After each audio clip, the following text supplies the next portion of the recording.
So this is a demo tutorial just for WebZen, the anti-DDoS Pro product setup. So once you log on to the Tencent Cloud Portal, what you need to do is to select from the product.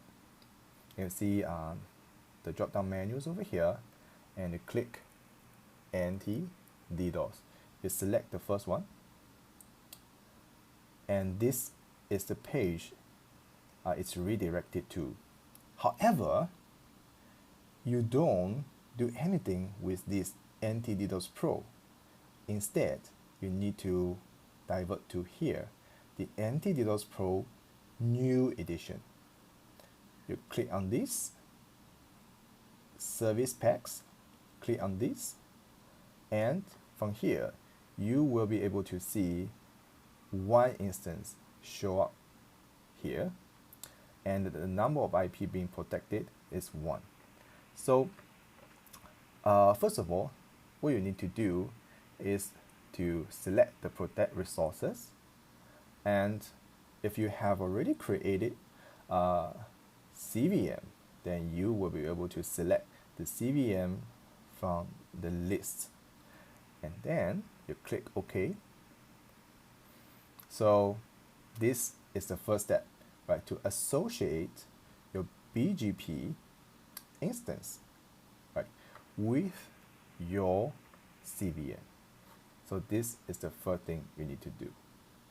And the second thing is about the customization of your configuration if needed. If you don't do anything, the default configuration will be pushed, and that is totally fine.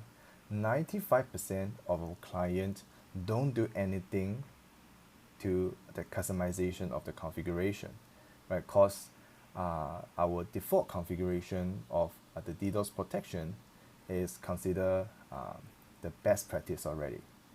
So from here, right, you will see two different options: the DDoS protection as well as the CC protection.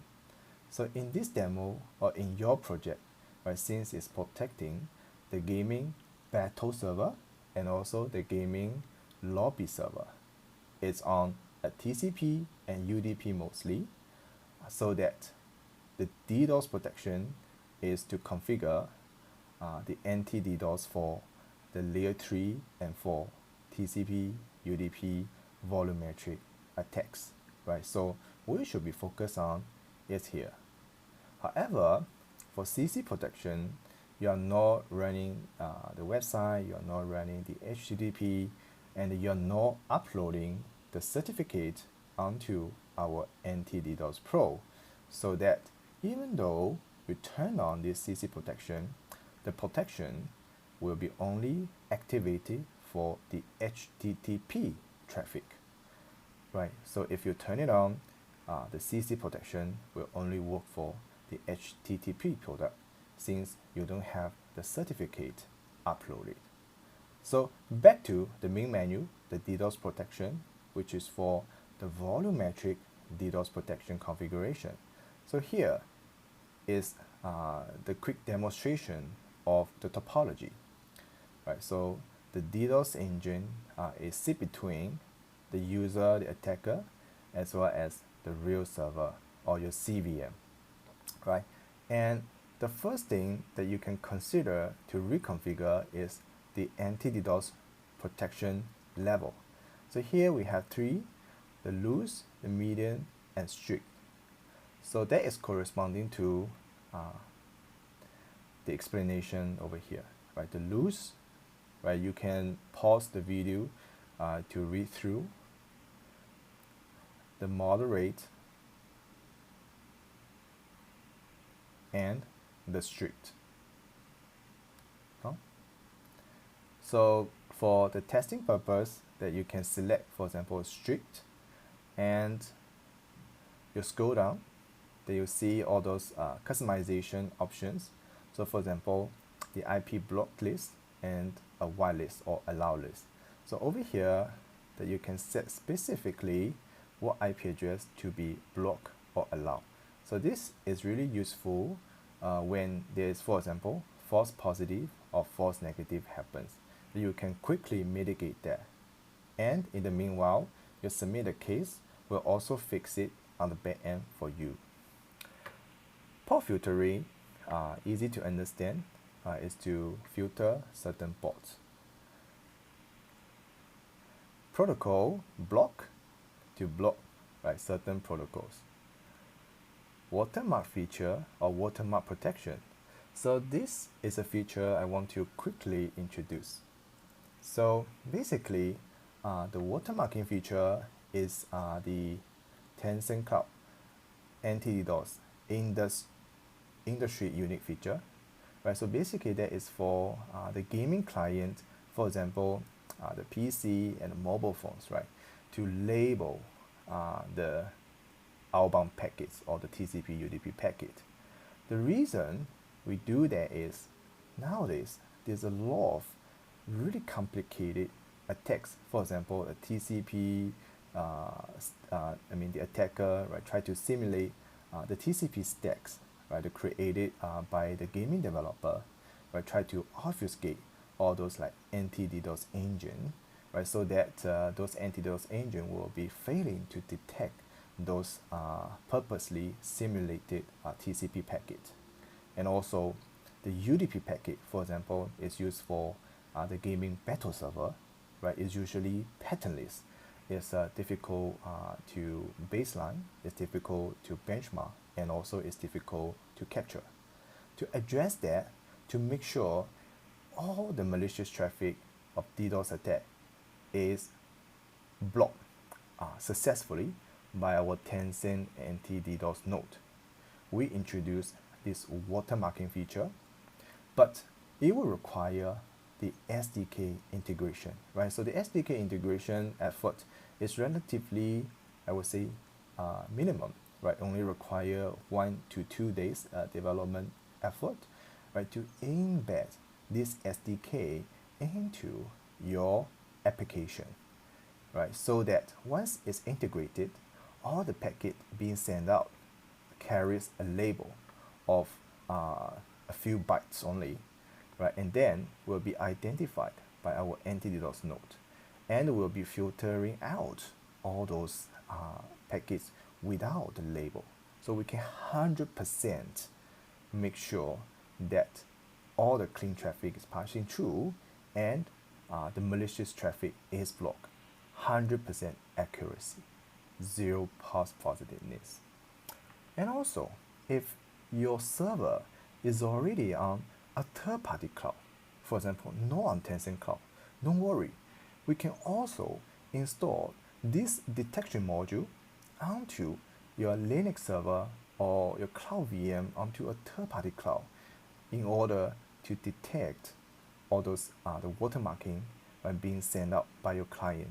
So this feature supports not just only the Tencent anti-DDoS node, but also a third-party cloud. So this is just a very quick introduction of it. And another feature running on the back end, is the fingerprinting feature, because you know that a Tencent Cloud is not just a cloud provider, but also an endpoint security solution provider, So that we have the threat intelligence and also the big data analytics platform that is able to identify those malicious endpoints, So we can identify all of them by, for example, the packet header information, So that we know how many of them are from those malicious device pool, so that we're going to block them. So this technology will be integrated with our anti-DDoS solution and will be running on the background. So these are the two industry unique feature, The fingerprinting feature and also the watermarking feature. So the watermarking feature, is here. So since you don't have the SDK integrated, so you don't have to get this enabled. And the next one is the concurrent connection settings. So over here is more of the protection of, for example, the connection setup rate or the new connection rate, the concurrent connection rate limit, and over here, we have another feature is the IP port and speed limit, right? So over here, it's more of the speed limit or the rate limiting based on the IP and protocols, right? So uh, these are two different. So this is more on the connection setup, rate limiting, and this is more on the speed or just pure bandwidth rate limit. And the next one is the AI protection, right? So the AI protection, once you turn on, then we're going to leverage the both supervised and also the unsupervised learning, right? So the supervised learning is really leveraging on those trained model, right, to identify the attack pattern. And unsupervised learning is to detect, to benchmark, to baseline your traffic in real time, right, so that we can identify those abnormal traffic. And the next one is block by location, easy to understand. And last one is the content filtering or the content blocking. So for example, here I can select I want to block based on, for example, the header, right, values or the content of it, and also even the TCP UDP payload, right, of it. So it's really granular. So this is more of the customization of the configuration on the volumetric DDoS protection. For the CC protection, I don't suggest you turning it on, because I mean the anti-DDoS Pro protection or the volumetric protection is more than sufficient for your use case, right, which is to protect the gaming server that is heavily running on, for example, the UDP for the battle server and also the TCP for the lobby server. So you can ignore the configuration on here for this time. And the alarm threshold, I will recommend you don't do nothing to that, because even though you don't set anything, you don't configure anything from here, every time when there's attack, right, being detected, you're going to receive email as well as the SMS immediately, right, regardless whether you have configured anything from here. So you can just leave it the default configuration. And the next one is the operation logs, right? Basically that shows okay, what you have been doing, right, from this portal, right? So this is not really the attack logs. How you're gonna view the attack logs is from a different tab. From the overview, you need to click the overview and click the anti-DDoS Pro. So this is where you can view all those attack logs, right? Since the product you subscribe is anti-DDoS Pro, you need to click overview, to click anti-DDoS Pro, and these are all the statistics. Of course, over here you have two tabs, the DDoS attacks, which you should be focusing on. So let's just select the attacks for the last 30 days. Right, so you will be able to see all the details over here and the attack, right, so for example the summary and also the details.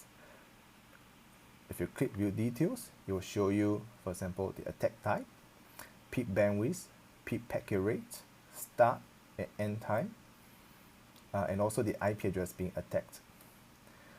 And also this is the chart of it, and also the statistics and also the proportion of each of the attack packet compound, the top 5 attackers, the top 5 attacker region, and also the details of them. You can click to the next page. And another useful feature is the attack packet download. So whenever the attack is identified, right, we're going to store a sample file here, and you can click the packet download and click download, right? So the packet capture file will be loaded onto your PC, right? So this is the packet capture file, so you can analyze it yourself. So this is pretty much of it.